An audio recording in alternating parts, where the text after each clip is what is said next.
لا حول ولا قوة إلا بالله العلي العظيم أعوذ بالله من الشيطان الرجيم بسم الله الرحمن الرحيم الحمد لله رب العالمين والصلاة والسلام على أشرف الأنبياء والمرسلين سيدنا ونبينا وشفيع ذنوبنا وطبيب نفوسنا مولانا مولا الكونين امام المشرقين والمغربين جد الحسن والحسين حبيب إله العالمين أبي القاسم محمد والبیت الطیبین الطاہرین المعصومین المظلومین المنتخبین المنتجبین اما بعد فقد قال اللہ تبارک و تعالی فی القرآن الکریم وهو اصدق القائلین وقولہ الحق بسم اللہ الرحمن الرحیم یا ایہا الذین آمنوا کتب علیکم الصیام کما کتب علی الذین من قبلکم لعلکم تتقون۔ محترم ناظرین اکرام و سامعین اکرام، یہ رمضان مبارک کے سلسلے سے 7ویں تقریر ہے جو آپ حضرات سماعت فرما رہے ہیں۔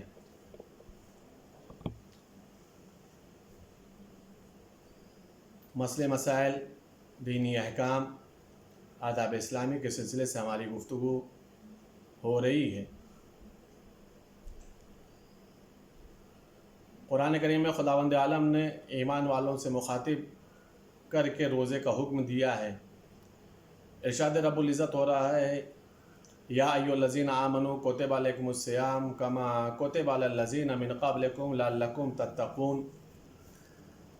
اے ایمان والو، ہم نے تمہارے اوپر روزے کو واجب کیا ہے ویسے ہی جیسے تم سے پہلے کی امتوں پر روزہ واجب تھا۔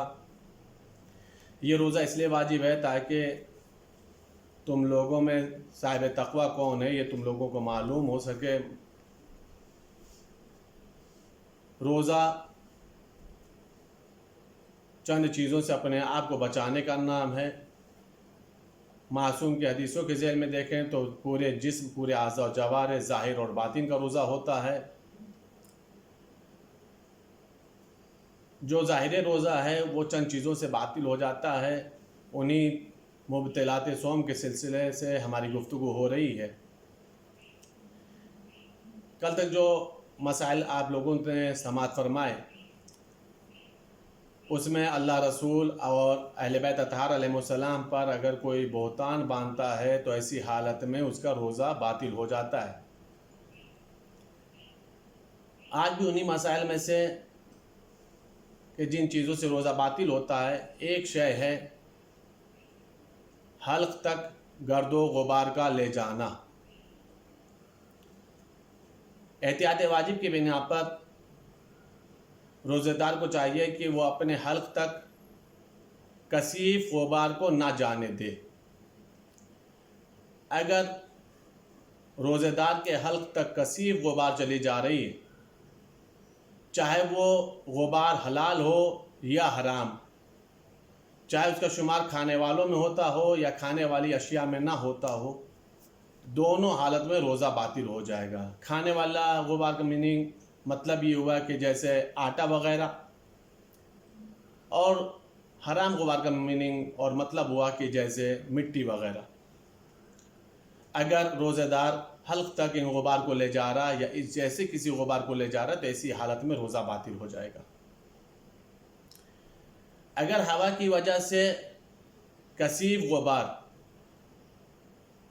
اڑتا ہو اور اس کے بعد روزہ دار متوجہ ہونے کے باوجود متوجہ نہ ہو یا احتیاط کر سکنے کے باوجود احتیاط نہ کرے، یعنی اپنے حلق کو ان گرد و غبار سے نہ بچائے، تو ایسی حالت میں اس کا روزہ باطل ہو جاتا ہے، اس کے اوپر قضا واجب ہے۔ احتیاط کی بنیاد پر روزہ دار کو چاہیے کہ وہ سگریٹ اور تمباکو وغیرہ کے دھوئیں کو بھی اپنے حلق تک پہنچنے سے بچائے۔ اگر کثیف غبار ہو اور انسان احتیاط کرنے کے باوجود احتیاط نہ کرے اور اس کے بعد وہ غبار روزہ دار کے حلق تک پہنچ جائے، لیکن روزہ دار کو اس بات کا یقین اور اطمینان تھا کہ یہ غبار ہمارے حلق تک نہیں پہنچے گا، تو پھر اس کا روزہ باطل نہیں ہوتا ہے۔ لیکن اگر روزے دار کو گمان تھا، یقین الگ شے کا نام ہے، گمان الگ شے کا نام ہے۔ اگر یقین تھا کہ نہیں پہنچے گا اور پہنچ گیا ہے تو روزہ باطل نہیں ہے، لیکن اگر گمان تھا کہ نہیں پہنچے گا اور اس کے بعد حلق تک وہ غبار پہنچ جا رہا ہے تو ایسی حالت میں اس کا روزہ باطل ہو جائے گا۔ اگر روزے دار بھول جائے کہ وہ روزے سے ہے، یا بے اختیاری طور پر غبار اس کے حلق تک پہنچ جا رہا ہے، یا تو وہ خود بھول گیا کہ وہ روزے سے ہے اس لیے وہ متوجہ نہیں ہو پایا، یا پھر بے اختیاری طور پر غبار اس کے حلق تک پہنچ جا رہا ہے، تو ایسی حالت میں اس کا روزہ باطل نہیں ہے۔ یہ وہ چیز تھی کہ جس کی بنیاد پر انسان کا روزہ باطل ہو جاتا ہے، اور یہاں پر انسان کو احتیاط زیادہ ضروری ہے تاکہ وہ اس کے حلق تک یہ گرد و غبار نہ پہنچنے پائے۔ میں نے شروع میں ایک جملہ عرض کیا کہ بہت چیزوں سے اپنے آپ کو بچانا پڑتا ہے۔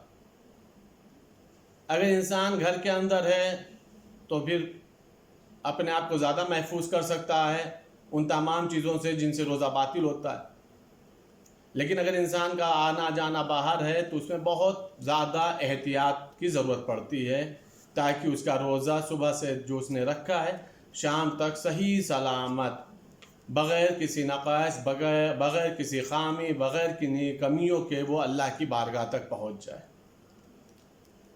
عمل کو منزل کمال تک پہنچانا یہ عامل کی احتیاط پر منحصر ہوتا ہے۔ جتنا زیادہ عامل عمل کرنے والا احتیاط کے دامن سے وابستہ رہے گا اتنا ہی زیادہ اس کے عمل کو کمال حاصل ہوگا۔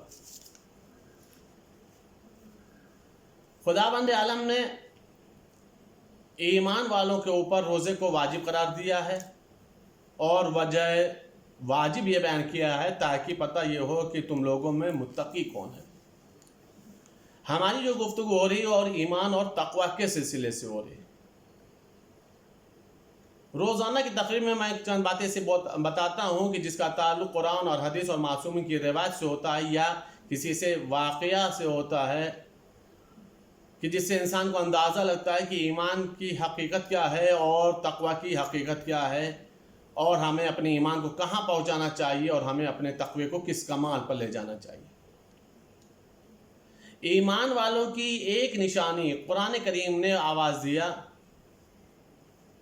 کہ جو ایمان والے ہوتے ہیں، قرآن کی آیت ہے وَعَلَى اللَّهِ فَلْيَتَوَكَّلِ الْمُؤْمِنُونَ، کہ جو ایمان والے ہوتے ہیں، جو صاحبان ایمان والے ہیں، وہ کسی پر بھروسہ نہیں کرتے، ان کا سب سے زیادہ جو بھروسہ ہوتا ہے وہ اللہ کی ذات پر ہوتا ہے، جسے کہتے ہیں توکل علی اللہ، اللہ پر بھروسہ کرنا۔ یہ ایمان والوں کی علامت بیان کی گئی ہے، یعنی اگر ہم صاحب ایمان ہیں تو ہمیں دوسروں سے امید نہیں رکھنا چاہیے، ہمیں اللہ پر بھروسہ رکھنا چاہیے۔ اور یہ شے توکل علی اللہ، اللہ پر بھروسہ، کہنا بہت آسان ہے کہ ہمیں اللہ پر بھروسہ ہے، لیکن جب انسان منزل آزمائش میں آتا ہے، منزل امتحان میں آتا ہے، تو پھر سمجھ میں آتا ہے کہ اس کا اللہ پر بھروسہ کتنا ہے اور اپنے جیسے گنہگار بندوں پر اسے کتنا بھروسہ ہے۔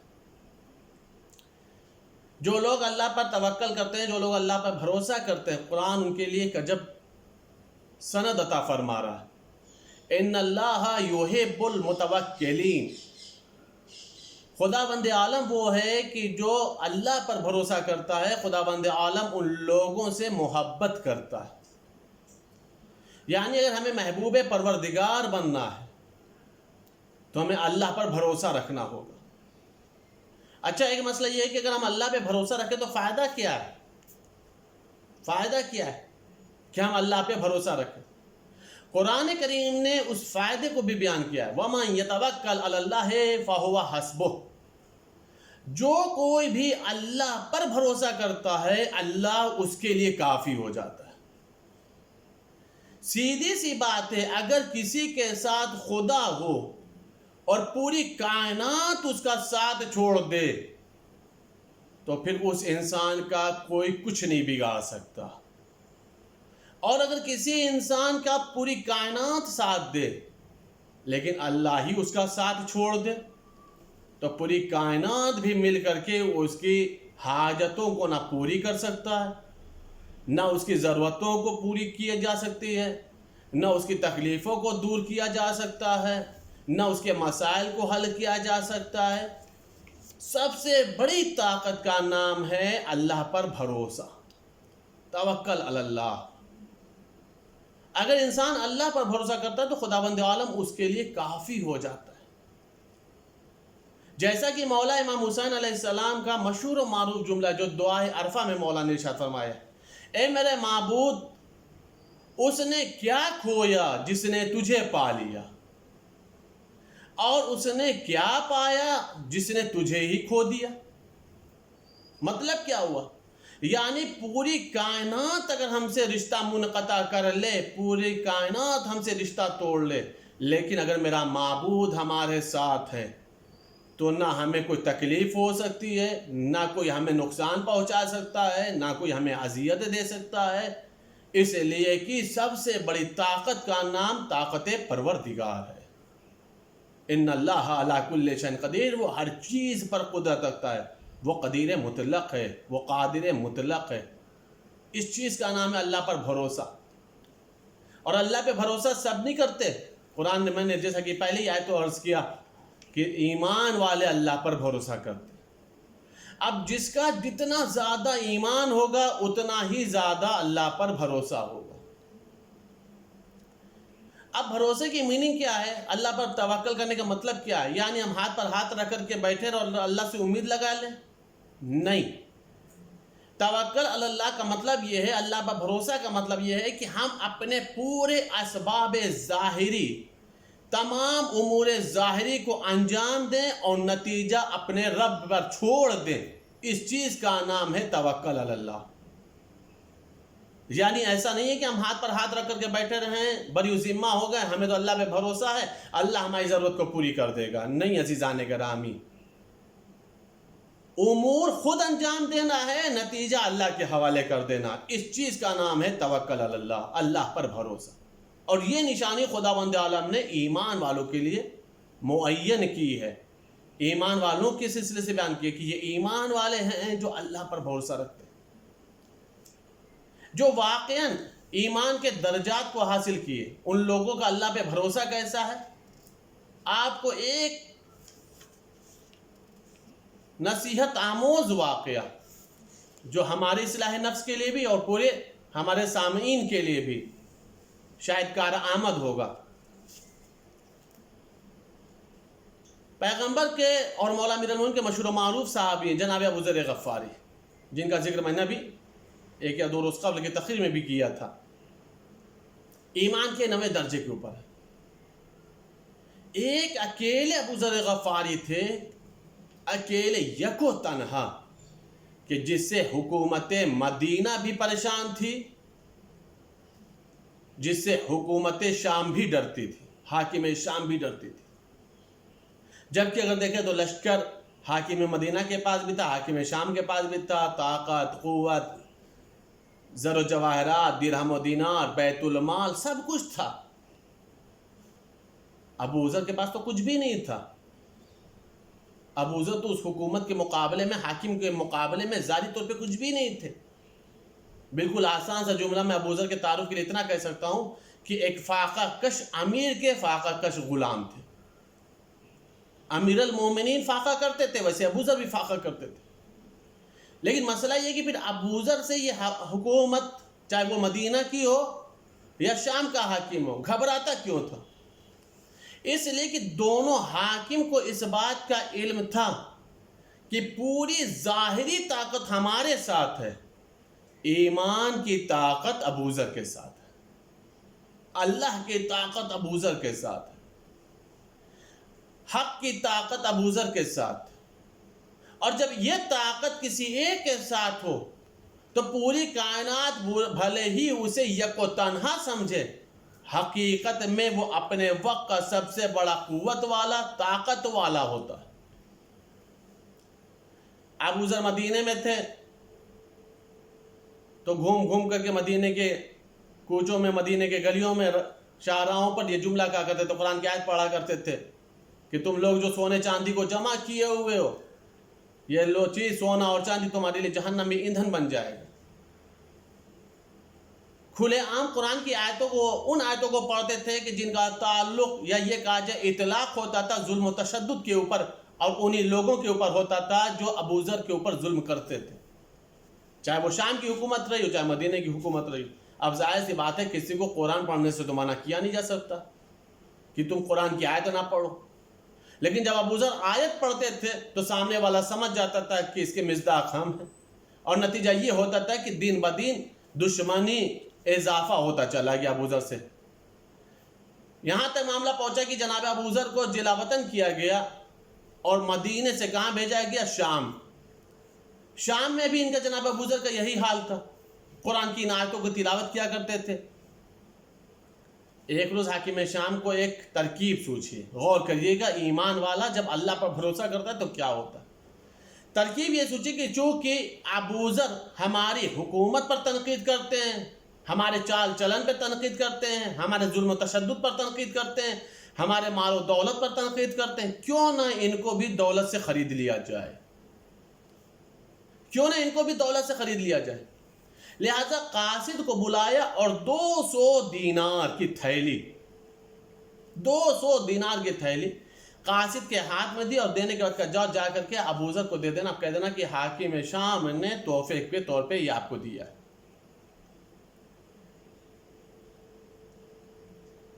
200 دینار کم نہیں ہوتا، وہ بھی ایک فاقے کے لیے، فاقہ کش انسان کے لیے۔ روایت کے جملے یہ ہیں کہ جب 200 دینار لے کر کے قاصد پہنچا ہے ابو ذر کے دروازے پر، دق الباب کے ابو ذر نے پوچھا کیا بات ہے؟ کہا یہ حاکم نے تحفہ دیا آپ کو۔